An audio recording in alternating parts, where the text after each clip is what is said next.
people would probably think that the resurrection of Jesus is something you just believe in, by faith or not. But as a result of my doctoral studies at the University of Munich, I found that there are actually 3 established facts which are agreed upon by the majority of historical scholars who have written on this subject, which I believe are best explained by the resurrection of Jesus.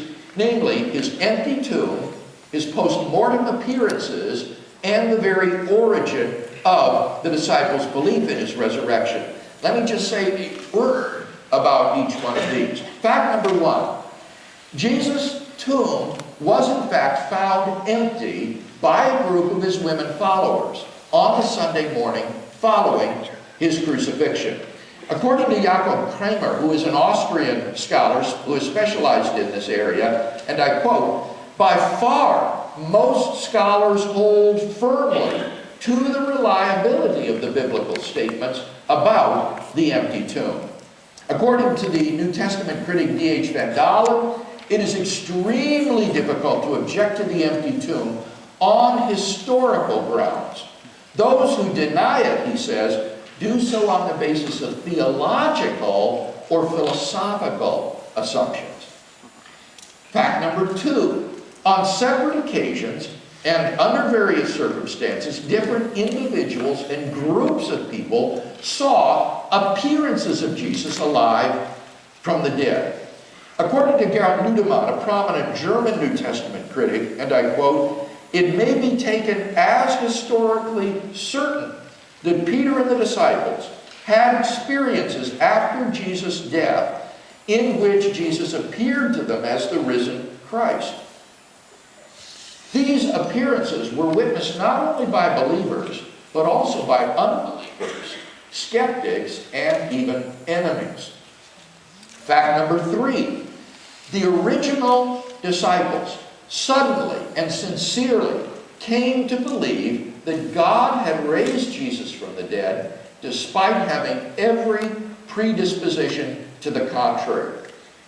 Think of the situation that the disciples faced following Jesus' crucifixion. Number 1, their leader was dead. And Jewish messianic expectations included no idea of a Messiah who, instead of triumphing over Israel's enemies, would be shamefully executed by them as a criminal.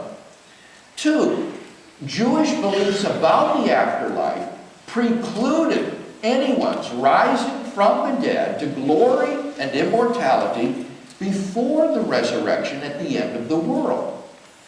Nevertheless, the disciples suddenly came to believe so strongly that God had raised Jesus from the dead that they were willing to go to their deaths for the truth of this belief. Luke Johnson, who is a New Testament scholar at Emory University, states, "Some sort of powerful, transformative experiences required to generate the sort of movement earliest Christianity was." N.T. Wright, who is an eminent British scholar, concludes, "That is why, as an historian, I cannot explain the rise of early Christianity unless Jesus rose again, leaving an empty tomb behind him." Attempts to explain away these 3 great facts, like the disciples stole the body or Jesus wasn't really dead, have been universally rejected by contemporary scholarship. The simple fact is that there just is no plausible, naturalistic explanation of these 3 facts.